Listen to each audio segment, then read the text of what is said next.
Hola, hola, hola, hola, bienvenidos a Me Quiero Volver Chango. Gracias por hacerme su cómplice para matar el tiempo en esta segunda edición express de esta semana. Ahí la llevo, me falta, estoy a la mitad del camino. Dije que 4 podcasts seguidos y aquí estamos en el segundo de 4.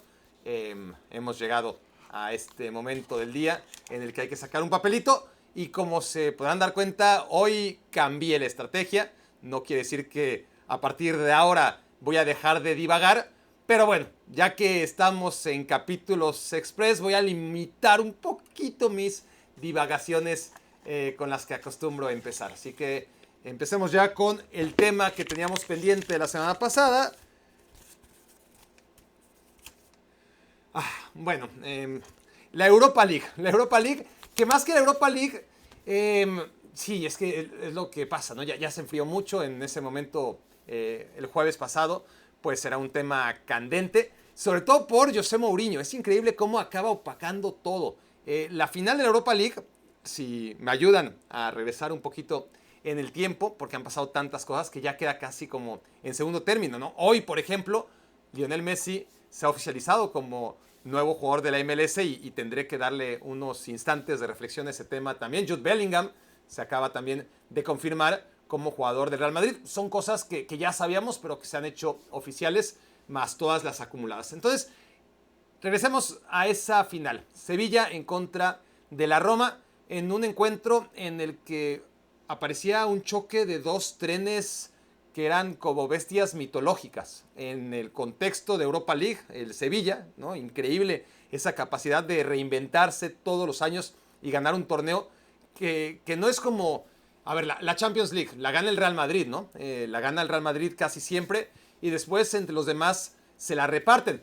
Pero entre esos demás, pues hay equipos de mucha jerarquía, ¿no? En la historia de la Champions League, no al nivel del Real Madrid, pero bueno, ahí está el Milan, ahí está el Liverpool, ahí está el Bayern Múnich, ahí está en menor medida el Barcelona. Del otro lado, en la Europa League, es que está el Sevilla y está el Sevilla y después está el Sevilla. Díganme un equipo de la Europa League que ustedes digan, mira, este equipo es coperísimo. Desde los tiempos de la Copa UEFA era un equipo muy fuerte en esta competencia. No, aquí es el que la gane y el Sevilla, ¿no? Cualquier año la puede ganar cualquiera, es una competición muy abierta, pero el Sevilla la gana siempre, ¿no? Y aquí hay varias incongruencias. Primero, porque el premio para el Sevilla es jugar la Champions League. Ya de inmediato, el premio es un castigo para un equipo como el Sevilla, que sí, que obvio va a preferir jugar la Champions League. Si tanto les interesa la Europa League, entonces que rechacen la Champions League. Si tan importante es la Europa League como para celebrarla por todo lo alto, entonces pues que el siguiente año digan, ¿sabes qué? Gracias, yo no voy a ir a la Champions como campeón de Europa League, le cedo mi lugar al Villarreal. No va a pasar, ¿verdad? Van a jugar la Champions League y en un mundo ideal van a quedar otra vez tercer lugar para poder jugar Europa League. Porque aquí está otra incongruencia, ¿no? Primero el celebrar una competencia cuyo premio es ya no jugar esa competencia. ¿Qué pasa con las segundas divisiones, no? El tema es que le encanta al Sevilla ganar la Europa League y se entiende, pues, ¿cómo no le va a encantar? Es heroico lo que hace cada temporada, pero a la vez el premio es, bueno, vas a jugar una competencia en la que no te vas a sentir tan cómodo, en la que seguro no vas a salir campeón y bueno, ahí va otra vez el Sevilla a la Champions y ya veremos si cae de rebote a la Europa League edición 2023-2024, si queda en tercer lugar de su grupo, porque esa es otra cosa, el tercer lugar de grupo tiene esa esperanza que ahora mismo le toca al Sevilla cosechar casi siempre, pero en algún momento fue Atlético de Madrid, que no tiene aquellos que quedan segundo lugar. Quien queda segundo lugar de su grupo y luego en octavos o en cuartos de final, incluso en semifinales, pero pongamos que semifinal ya es una hazaña para muchos equipos llegar en Champions League. Quedarse en octavos, nada, ¿no? En cuartos, mucho menos. ¿Cuántos equipos, por ejemplo, haciendo la final de la Pokal? Yo reflexionaba en voz alta, a ver, el RB Leipzig y el Eintracht, finalistas de la Copa Alemana, se metieron en octavos de final de la Champions League. Y aquí tienen la oportunidad de acabar la temporada con una copa importante. La ganó el RB Leipzig sobre el Eintracht. Y el Eintracht se quedó sin copas con la sensación de que fue una temporada vacía. Oye, a ver, el Eintracht que ganó la Europa League el año pasado, pues su premio fue jugar la Champions. ¿Cuál es la diferencia con el Sevilla? que en la Champions lo hizo mejor, que quedó en segundo lugar y que llegó hasta donde tenía que llegar, a octavos de final y vámonos a casa porque te enfrentaste además al Napoli, ¿no? Pero el Eintracht hizo una gran Champions League para lo que dicta la historia y la realidad del equipo ahora mismo. Sin embargo, el Eintracht acaba la temporada aún jugando la final de Pokal, que es muy importante, y perdiéndola, acaba con esa sensación pues de desánimo, sobre todo si la comparamos con lo del Sevilla. Entonces, la paradoja es esta, que conviene en muchos casos quedar tercer lugar en la Champions League que segundo para ciertos equipos, ¿no? Porque para estos equipos les significa, en este caso el Sevilla, si fuera, y estoy hablando de Sevilla y Eintracht, porque son los dos últimos campeones de la Europa League. Bueno, en este caso, los últimos 10, casi, ¿no? El Eintracht, que ganó la penúltima, el Sevilla, que ha ganado casi todas las demás. Pero el contexto es ese. El Sevilla, tercer lugar de su grupo y en la Champions, pues, muy mal en general. Muy lejos del Manchester City, del Borussia Dortmund. En cambio, el Eintracht no. El Eintracht lo hizo muy bien. Acaba en los octavos de final y a partir de ahí pues ya no alcanza para más, pero ya no tiene una segunda vía. Ya llegaste a octavos de final y perdiste y ya no te queda nada. Y queda esa sensación de, wow, fue una temporada súper exitosa al final para el Sevilla y fue una temporada pues mediocre para el Eintracht Frankfurt como campeón defensor de la Europa League, pero el campeón defensor de la Europa League no pudo defender la Europa League porque se fue a la Champions y en la Champions lo hizo mejor que el Sevilla. Pero bueno, hablaba yo del choque de dos trenes mitológicos, que era el tren del Sevilla y todo lo que es en la Europa League y el tren de Mourinho, porque no era la Roma, es Mourinho. Y Mourinho jugando finales, ganándolas, era como, ¿qué será más fuerte? Y yo tengo esta quiniela de la que les hablo a veces y me parece interesante ver lo que piensa la gente, porque son gente de distintos medios y de países y veo que la gran mayoría pronosticaba que iba a ganar la Roma y yo desde hace mucho estoy diciendo el Sevilla, quién sabe cómo, pero bueno, así como dije el Real Madrid, ¿no? El Real Madrid yo tengo que verlo para creerlo, ¿no? Por más que parezca inferior, tengo que ver al Real Madrid caer en la Champions, pase lo que pase, se diga lo que diga y venga como venga. Y con el Sevilla lo mismo, ¿no? No sé si es el color. El Sevilla, por cierto, no sé si se han dado cuenta, pues tiene un distintivo respecto al Real Madrid. Son esas cosas que uno no se da cuenta. Estaba haciendo un video, dije, para hacer TikToks, pues hay que hacer videos muy cortos, ¿no? Entonces dije, pensando en el Sevilla y en el Real Madrid y los equipos blancos, voy a hacer un video sobre los equipos blancos alrededor del mundo. Y dirán, Barak, estás fatal. Eso yo lo supe y me di cuenta desde siempre. Yo no. El Sevilla no juega con calcetas blancas. Juega con calcetas negras. ¿Sabían? O rojas. A veces, sí, no estoy diciendo que nunca. Si buscan fotos, encontrarán partidos en que Sevilla juega camiseta blanca, short blanco y calcetas blancas. Pero su uniforme es blanco, blanco, negro. O blanco, blanco, rojo, ¿no? Según la temporada. Pero en eso me parece a mí que quieren diferenciarse, ¿no? Para que el uniforme no sea idéntico al de cierto equipo de esa liga, ¿no? Pero sí, el dominio del Sevilla en la Europa League, eso que no se puede explicar, es muy difícil de explicar, pero pasa, ¿no? Pasa, se tiene que entender como algo que ocurre, aunque no lo queramos o no tengamos las bases abstractas para justificarlo, pero hay que darlo por hecho, ¿no? El Sevilla en la Europa League, venga como venga, es súper competitivo y súper favorito. Y se enfrentaba aquí el tema a un tipo que en las finales también es súper favorito y que muchos no podían imaginar a Mourinho perdiendo una final de Europa League, así fuera contra el Sevilla, pero las pruebas del Sevilla son súper contundentes. Se ha enfrentado a equipos del peso del Inter de Milán y en las finales de Europa League y en las semifinales y en los cuartos avanza hasta que es campeón y contra Mourinho lo mismo. El tema es que en vez de estar hablando de esto, de las claves del Sevilla y de Bono siendo otra vez providencial, atajando penales, o de Rakitic, o de Nesiri, o de Gudel, o de Ocampos, o de todo lo que podríamos hablar de este Sevilla, pues no, nada de Oliver Torres. ¿A quién le interesa hablar ahora mismo de Oliver Torres, no?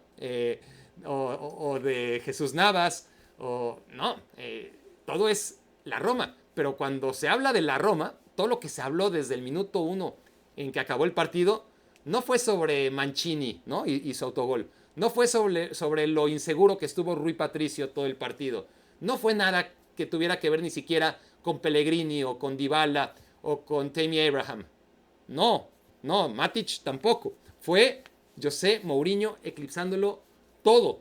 Para lo bueno cuando toca, pero sobre todo para lo malo. Otra vez, José Mourinho enseñándonos de nueva cuenta el mal perder que tiene. Es el peor perdedor del mundo. Está acostumbrado a ganar y cuando pierde hace unos berrinches que ya no le quedan. Hace 10, 15, 20 años, pues tampoco. Pero era un técnico joven. Ahora es todavía más patético verlo esperar a un árbitro e insultarlo y con una cobardía además que ni siquiera fue de frente, ¿no? A increpar al árbitro, sino a lo lejos, insultando, sabiendo que se estaba haciendo el malo. Y Mourinho, si quería tanto ganar esa Europa League, la hubiera buscado, hubiera atacado, ¿no? Claro que el tema con José Mourinho es una paradoja que apunta Jonathan Wilson en el Guardian.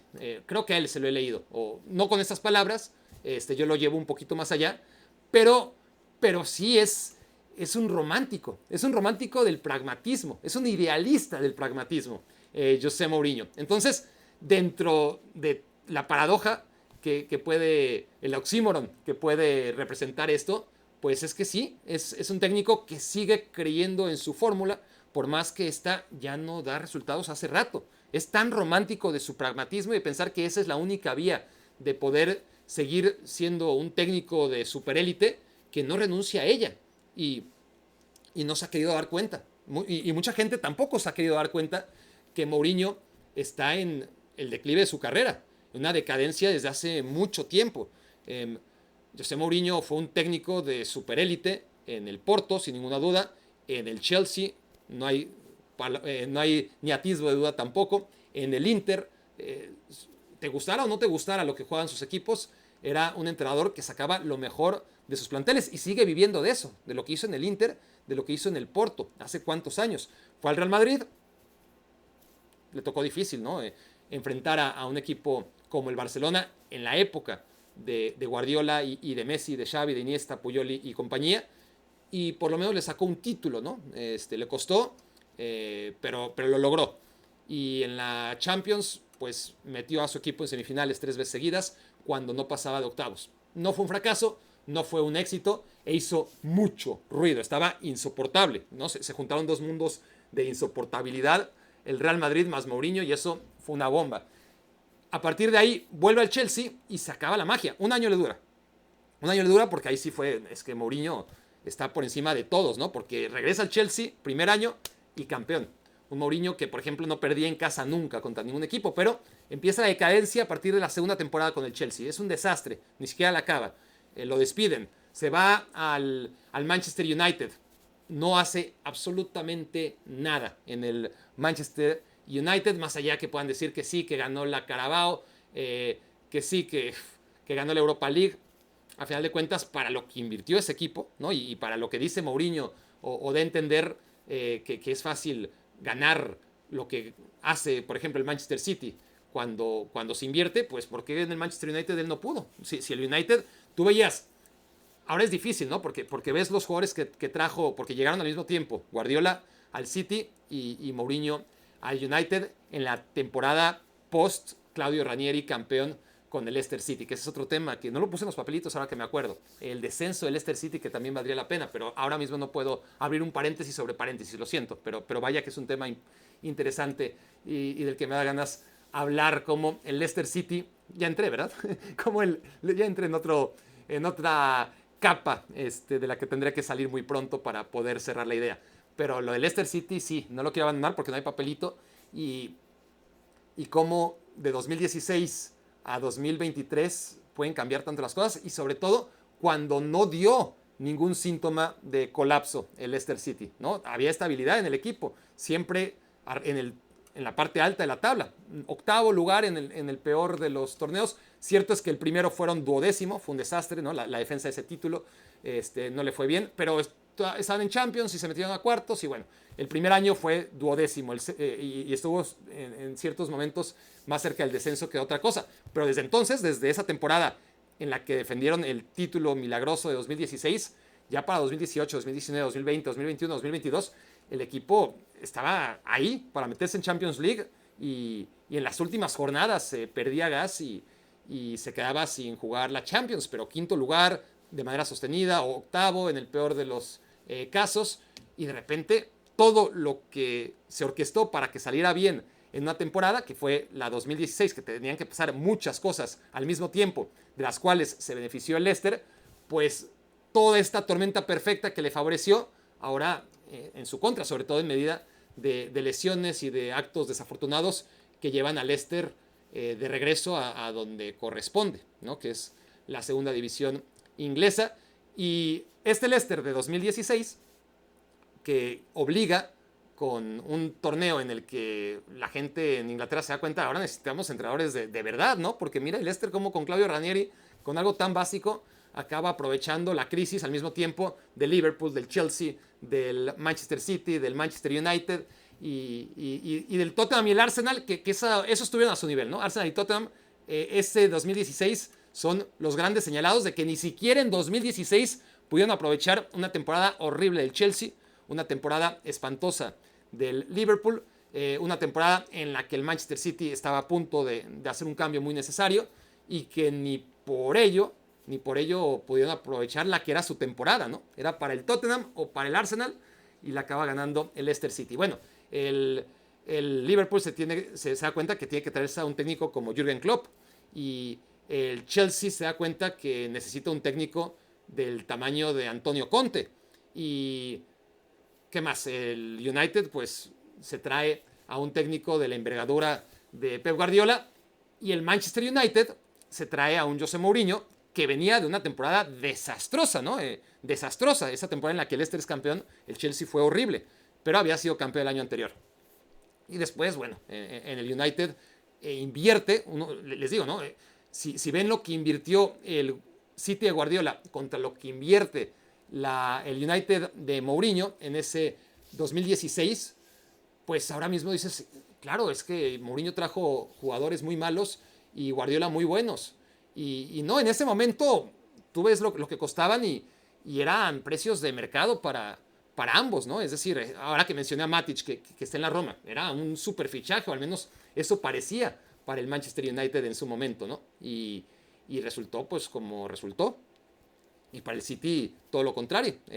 Acá no tengo a la mano los fichajes de 2016 como suelo tener cuando prevengo qué reflexiones voy a hacer, pero muy pronto ustedes mismos la pueden ver, pues si les gusta ser guiados, seguro en una reflexión próxima, la de mañana, hacemos esa comparativa, ¿no? de los fichajes en 2016 del City y del United, que en retrospectiva, pues parece que el United trajo muy malos jugadores y el City trajo muy buenos jugadores. No, eran jugadores del mismo nivel, por eso costaron más o menos lo mismo. Por eso las inversiones del City y del United, no solamente esta temporada, sino en los 5, 6, 7 años siguientes, han sido muy similares. Pero Guardiola hizo mejores a futbolistas que eran buenos, correctos, sobrevalorados, podría parecer, porque pagó en exceso por ellos, pero los mejoró a la gran mayoría. ¿Y Mourinho qué hizo con ellos? Los empeoró, ¿no? En fin, José Mourinho en el United no hace nada y como producto de una decepcionante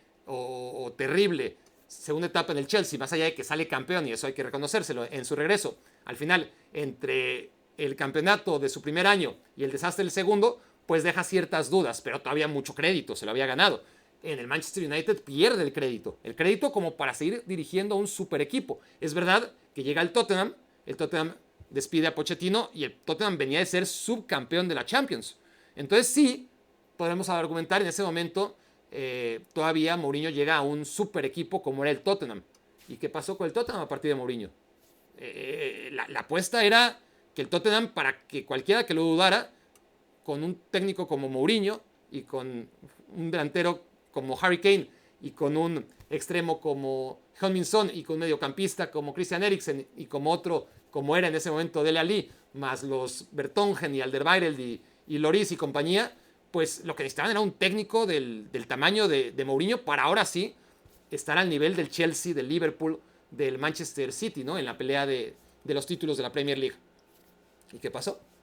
No, nada, ¿no? Lejos de relanzarse, hay un antes y un después negativo en el Tottenham a partir de la llegada de José Mourinho. Ya nada volvió a ser igual desde que José fracasa. Y se vale fracasar, no tienes que triunfar en todos lados, pero su fracaso en el segundo año en el Chelsea, su fracaso en el Manchester United, su fracaso en el Tottenham, ya lo lleva a que la única oferta sea de la Roma.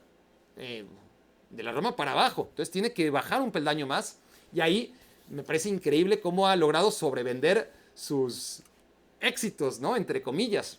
Mourinho ha hecho con la Roma un equipo con muchas limitaciones, un equipo que queda sexto, séptimo, como le corresponde, ¿no? Y que ganó la Conference League, pues porque hay que ver quién juega la Conference League. Y hay que jugarla, y hay que ganarla, y hay que ser competitivo, y hay que darle a los equipos lo que le da Mourinho, ¿no? Que es una mentalidad en ciertos contextos, porque también hay que decir, con todos los jugadores con los que se ha peleado, tanto en la Roma como en el Tottenham, como en el Manchester United, cada vez más, y en el Real Madrid también. Antes se decía de Mourinho, no, es que la virtud de Mourinho es que él, con su arrogancia, con sus poses en conferencia de prensa, es el que absorbe toda la energía negativa y el que libera de presión a sus jugadores. Nunca vas a oír a un jugador hablar mal de Mourinho, se decía. Sí, eso quedó en 2000, quedó en el Inter, ¿no? Pasó el tiempo y empezó con lo de Casillas en el Real Madrid y Rubén de la Red, y luego, no me voy a acordar de todos, en el Manchester United con Luke Shaw y con Paul Pogba principalmente, en el Tottenham con Dele Alli principalmente, o al principio, y bueno, Dele Alli pues tenía razón Mourinho, ¿no? El tiempo al final da y quita razones, y con Pogba pues no le faltaba razón, pero con Luke Shaw no, y con Ndombele pues quién sabe qué tanto afectó en la carrera de Ndombele haberse cruzado con Mourinho cuando Ndombele era un gran jugador en el Lyon, un súper jugador, y que lejos de mejorar con Mourinho, pues le entraron muchas dudas. Si se hubiera quedado con Pochettino, igual hubiera sido un desastre, no lo sabremos nunca. Pero hay muchas pruebas, ¿no? de lo conflictivo que puede ser Mourinho, ya no para sacar lo mejor de sus jugadores, sino al contrario. Y en la Roma también, Zaniolo, Karsdorp, se pelea con futbolistas a los que Mourinho ya no entiende. Mourinho, a diferencia de otros técnicos que han logrado ser exitosos a lo largo del tiempo, Ancelotti, ¿no? Guardiola mismo, ¿no? Por hablar de uno de su generación, Jürgen Klopp, saben adaptarse al cambio generacional. Ya no es lo mismo. La generación de futbolistas que diriges en los años del 2000 al 2005, 2010, nada tiene que ver esa generación de millennials con esta generación de futbolistas, ¿no? A los que hay que comandar en los años 2015 en adelante. Y Mourinho ha chocado con eso. Y con la Roma, pues ha encontrado cierto balance, ¿no? Cierto equilibrio con su postura de juego, con su liderazgo, para ganar una Conference League, que vamos, que para mí no es un mérito ganar la Conference League, es la tercera división en Europa, hay que jugarla, hay que ser competitivo, hay equipos medianamente buenos, al ratito la juega la Fiorentina en contra el West Ham, si la gana Vincenzo Italiano o si la gana David Moyes, pues va a ser un éxito para ambos, sobre todo para el contexto de un West Ham y una Fiorentina que no están acostumbrados a ganar mucho, como tampoco la Roma o el Feyenoord, que fue el finalista. Pero es la tercera división, ¿no?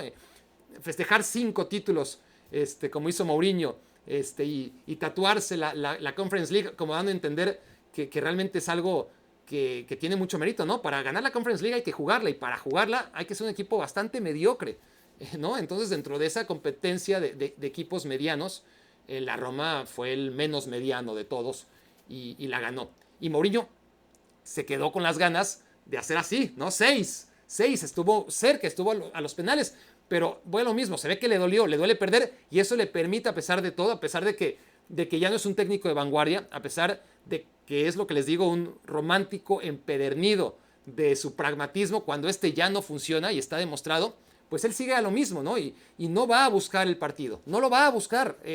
El Sevilla, sin tampoco ser un equipo que podamos decir que fue una tromba de ataque, pues fue el único equipo de los dos que realmente fue por la victoria, y se le encontró finalmente en los penales. El árbitro perdona penales en ambas áreas, toma decisiones complicadas para ambos equipos, Podríamos analizar jugada por jugada, pero ahora ya no tiene caso porque ya quedó muy atrás del tiempo y lo que vale la pena de reflexionar es este ocaso de José Mourinho y esta capacidad que tiene para vendernos y para que muchos le compren. Muchos de ustedes seguro se lo compran y está bien. La mayoría de los que se lo compran ya habrán abandonado este podcast porque no van a cambiar de idea. Pero algunos otros, más allá de que a mí, confieso que el tipo me simpatiza a pesar de todo. No me gustan sus actitudes como ahora, o en momentos puntuales, pero en general es un tipo que me cae bien, lo reconozco aunque parezca lo contrario. Me parece que son tipos necesarios, pero no puede ser tan mal educado en la vida, no lo podemos aplaudir, y tan mal perdedor. Entonces, José Mourinho, si quería ganar la Europa League tanto como se ve, pues la hubiera peleado. Entonces, dentro de esa frustración de no ganarla, de no haber hecho lo suficiente, culpa al resto, siempre a factores externos, y hay quien se lo compra y quien se une, y es un caudillo en el que, y esto lo he dicho siempre, estoy convencidísimo, menos mal, una de las cosas de las que realmente tenemos que estar agradecidos en la vida es que José Mourinho sea profesional del fútbol, que le guste tanto el fútbol para dedicarse a eso y no dedicar esa mente maquiavélica y esa capacidad innata de manipular masas utilizándola en la política, por ejemplo. La política se perdió de un manipulador de masas muy peligroso cuando José Mourinho decidió dedicarse afortunadamente al fútbol, que no le hace daño a nadie, o a muy pocos, ¿no? y de una manera superficial comparado con lo que puede ser un manipulador de masas tan peligroso como José Mourinho en temas mucho más importantes de la agenda diaria de nuestras vidas, ¿no? A partir de hoy, por favor, les encargo que estén agradecidos con la vida de que José Mourinho se fue por el camino del fútbol y no de la política, porque no saben de la que nos libramos con José Mourinho dedicándose a lo que sabe, ¿no? Afortunadamente, porque no estoy diciendo que Mourinho sea un técnico que no sirve para nada. Está en el ocaso de su carrera, no ha sabido darle vuelta a la página, pero es capaz de vendernos que el Manchester United haya quedado segundo lugar como el éxito más importante de su carrera, ¿no? Con un cinismo, como si Solskjaer no hubiera quedado segundo lugar, y además, dando en cuenta, no es quedar segundo, es la distancia a la que quedas, ¿no? Una cosa es quedar segundo, como quedó el Liverpool, sumando 99 puntos, o 97, y otra cosa, hacerlo cuando quedas a 30 puntos del Manchester City, como le ocurrió en una de las temporadas que dirigió Mourinho. Además, agarra la mejor, ¿no? Dice que ese fue su máximo éxito después de toda la inversión. En fin, lo de José, la verdad es que llama la atención porque al final es eso, ¿no? Es un personaje que guste o no guste, simpatice o no, creamos que es ahora mismo uno de los mejores técnicos o no. Yo creo que hace rato, si no ha quedado claro, dejó de serlo, sí que lo fue, pero ya está en la historia, no ha sabido reinventarse. Tú ves a los técnicos de largo recorrido y ves cómo se han podido adaptar y mantener sus éxitos y mantenerse en la élite. Se dice, no, es que Guardiola qué fácil, ¿no? Con los equipos que ha tenido. Pues Mourinho también. Mourinho, después de hacer lo que nadie le quita mérito a lo que hizo en la década de los 2000 a 2010. Pero vive de eso. Después ha tenido grandes equipos hasta que ya no le quedó de otra, ¿no? Hasta que llegó a la Roma. ¿Y qué ha hecho con la Roma? No ha hecho nada del otro mundo. Llegó a la final de la Europa League después de haber llegado de ser campeón de la Conference. No le quitó mérito. Hay que ver los rivales que fue enfrentando la Roma. Tampoco en ninguno de los partidos podemos decir es que la Roma sorprendió, ¿no? La Roma le ganó al Barça, la Roma le ganó al Manchester United, la Roma le ganó a la Juventus. No, le ganó a los que le fueron tocando, Bayer Leverkusen en la semifinal, y fue de lo más complicado con lo que se encontró la Roma hasta llegar contra un señor equipo como es el Sevilla cuando se trata de la Europa League. Les voy a hablar rápidamente del fichaje de Jude Bellingham también, que se va al Real Madrid. A mí es un jugador que desde el primer momento me cautivó. Nunca tuve oportunidad de verlo en el Birmingham, sí de leer sobre él. Era un jugador de 16 años en segunda división de Inglaterra con el Birmingham. Y llega al Dortmund a los 17 y desde el primer partido fue evidente, ¿no? La soltura, sus capacidades atléticas, ¿no? Su destreza, su técnica individual, su agilidad, su liderazgo Ese quizás no lo vi ese primer día, ¿no? Pero muy pronto, ¿no? En cuanto empezó a jugar partidos con el Dortmund, muy rápido le veías que había un líder innato en él. Pero desde su primer toque de balón ves la capacidad individual de un jugador con pelota y sin pelota para recuperarla y para distribuirla de la mejor manera. Es un extraordinario fichaje para el Real Madrid. Es un futbolista que si las cosas salen bien, si no se pierde mentalmente, si está concentrado, si las lesiones no se meten en el camino, que son siempre las dos grandes condicionantes, ¿no? Que yo comento que tiene cualquier futbolista joven, por talentoso que sea, estar bien cobijado por sus amigos y por su familia, y por otro lado que las lesiones le dejen en paz. Si pasa estas dos cosas, Bellingham va a ser un fichaje tan barato para el Real Madrid. Todavía no se saben las cifras, podrán ser 100 millones, podrán ser 130 millones, pero lo que está adquiriendo el Real Madrid es al mejor jugador del mundo en estos momentos, si hablamos de la coordenada entre experiencia y juventud. Porque lo que tú quieres es comprar juventud siempre, ¿no? Y claro, calidad, saber que este futbolista va a explotar en tu equipo. No como Harry Kane, que es el otro objetivo del Real Madrid, y que ya sabes que en el mejor de los casos lo que va a hacer es prolongar algunos años sus mejores momentos de su carrera, ¿no? No es como Lewandowski, que sabes de antemano que va a ser 1 o 2 años en los que va a aguantar ese gran nivel y luego va a bajar. No, tú quieres a Lewandowski a los 20 años, antes de que se convierta en Lewandowski, o a Erling Haaland a la edad a la que llega al Manchester City. En el caso de Jude Bellingham, lo que compras es juventud, pero además experiencia, y es de lo que hablo cuando les hablo de esa coordenada, ¿no? Cuando más joven eres, pues más riesgo asumes al fichar un futbolista joven, dando en cuenta que es inexperto y que todavía es muy volátil. Cuando compras un futbolista veterano, pues obviamente el tema es que ya no va a ser tan rentable a largo plazo. Estás comprando para ahora, pero comprar para ahora y para mañana tiene su chiste, y no es fácil porque evidentemente mientras más experiencia tengan, menos kilómetros les quedan en la reserva. Y mientras más verdes estén, pues aunque tengan muchos kilómetros por recorrer, pues no sabes cuál es el verdadero potencial de esos jugadores, salvo que seas Jude Bellingham, ¿no? O Jamal Musiala.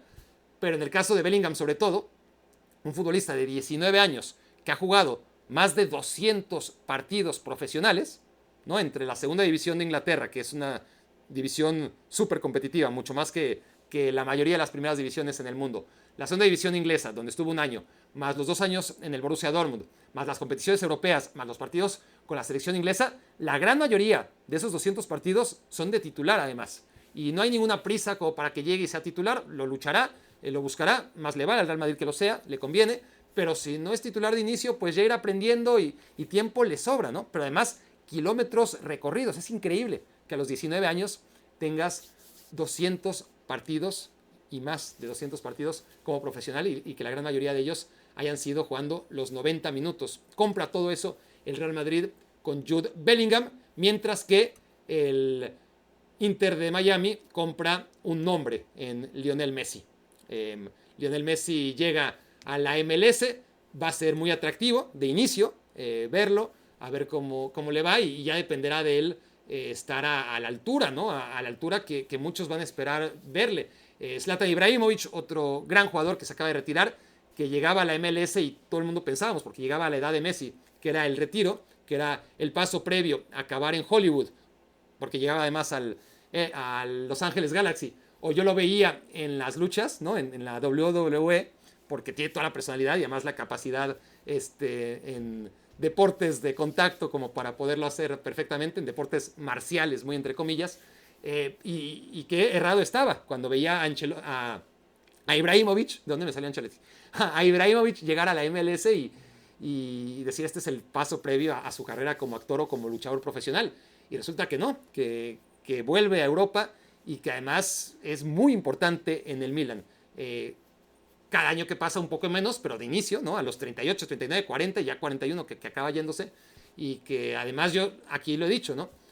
Me quedaba a mí el consuelo dentro de esto de la edad, de decir, mira, nunca te sientes tan viejo hasta que ves a los jugadores ser más jóvenes que tú, y cada vez más jóvenes, y cada vez hay un momento, no sé si lo han vivido, en el que ya quedan muy pocos futbolistas más jóvenes que uno. Ya hay entrenadores más jóvenes, hay árbitros más jóvenes que uno. Futbolistas, pues prácticamente todos. Y quedaban Joaquín e Ibrahimovic. Y todavía queda Gianluigi Buffon, pero en segunda división italiana y siendo portero, que no se vale. Pero a mí me quedaban Joaquín e Ibrahimovic, como decir, mira, estos señores, porque siempre ves a los futbolistas profesionales como señores, ¿no? Son más grandes que yo. Y ahora no. Se han retirado y hasta un viejo como Lionel Messi es bastante más joven que uno. Lionel Messi entonces llega a la MLS y como les digo, a ver si está a la altura. A mí lo único que me preocupa es que después de que va a haber mucha, como pasó en Francia, ¿no? Es decir, veíamos los partidos del Paris Saint-Germain y eso que era el tridente, ¿no? Con Neymar y con Mbappé y con Messi. Honestamente, lo seguíamos viendo, pero en mi caso, pues porque era mi trabajo. Pero ¿cuánta gente ya después del segundo, tercer, cuarto partido seguía viendo al Paris Saint-Germain? Lo veías de reojo a ver si pasaba algo y como no pasaba nunca nada, entonces la gente dejó de verlo. Con la MLS, sin tener el atractivo que tiene la liga francesa, que no es la liga más atractiva de Europa, de hecho ya Messi decidió dar un paso abajo en su carrera cuando decidió ir a la Liga, ir a la MLS, pues no es una caída tan estrepitosa como ir al fútbol de Arabia, pero más allá de que estas son decisiones personales, en lo estrictamente deportivo, pues está la MLS a la mitad de dos mundos, ¿no? Entre lo que es jugar en la superélite de las grandes ligas, o en concreto en la Premier League, o en el Barça, o en el Madrid, o en el Bayern, si quieres, pues ya bajas un poquito por los rivales que tienes en la Bundesliga, y la MLS está ahí a la mitad entre Arabia Saudita, que tiene algunos futbolistas, alguna colección, por ejemplo, la Al Ittihad siempre tiene jugadores de buen nivel, pero combinados con jugadores de muy, muy, muy mal nivel. Y además estamos hablando de Al Ittihad 1. El Al-Sadd pues tiene ahí a Cristiano Ronaldo y algún otro, y los demás son jugadores muy por debajo del nivel que puedes exigir para que una liga te sea atractiva. Hay 22 jugadores en el campo y necesitas que varios de ellos sean buenos, ¿no? Y eso no te lo puede dar Arabia Saudita, ni trayendo a Cristiano y a Benzema y a N'Golo Kanté, que parece ya confirmado. Necesitas mucho más. Y lo vimos en China. China en un momento dado, cuando apostó por el fútbol o cuando parecía que iba en serio, a mí sí me entró el miedo de decir, bueno, estos se están llevando a futbolistas además en el mejor momento de sus carreras. Se llevó a Oscar cuando mejor estaba en el Chelsea, se fue a Tevez cuando andaba muy bien en la Juventus, se llevó a muchos jugadores que estaban realmente en un nivel extraordinario y no para jugar en la liga china, ¿no? Hulk, por ejemplo, que era uno de los grandes goleadores de Europa, cuando decide irse a China también. Alex Teixeira, hay varios. Y ni así, China trayendo futbolistas, algunos veteranos, otros realmente jóvenes, nunca fue una liga que nos invitara a ver, por lo menos a ver cuánto habían quedado sus equipos, o conocer o diferenciar un equipo sobre otro. No lo consiguió China y Arabia Saudita me parece a mí que no lo va a conseguir y no lo hubiera conseguido ni siquiera trayendo a Lionel Messi. Lionel Messi decide llegar a la MLS, que les digo, es una liga que está como a la mitad, a medio camino, entre algo como Arabia Saudita y algo como la superélite europea, pero que a la vez tiene problemas, ¿no? La MLS son demasiados equipos. Ese es el principal problema de la MLS, son demasiados equipos. ¿Qué pasa en las otras ligas? Pues que hay primeras y segundas divisiones y que los buenos se reparten a los jugadores en primera división y los que sobran pues encuentran lugar en segunda o en tercera división. Aquí no, aquí todos los jugadores de primera y segunda juegan juntos porque hay demasiados equipos, hay 30 equipos y entonces evidentemente no hay una densidad de talento idónea. En lugar de que en una liga, por ejemplo, hay 20 jugadores por equipo, 18 equipos, hay 360 futbolistas, los 360 mejores futbolistas posibles para esa liga.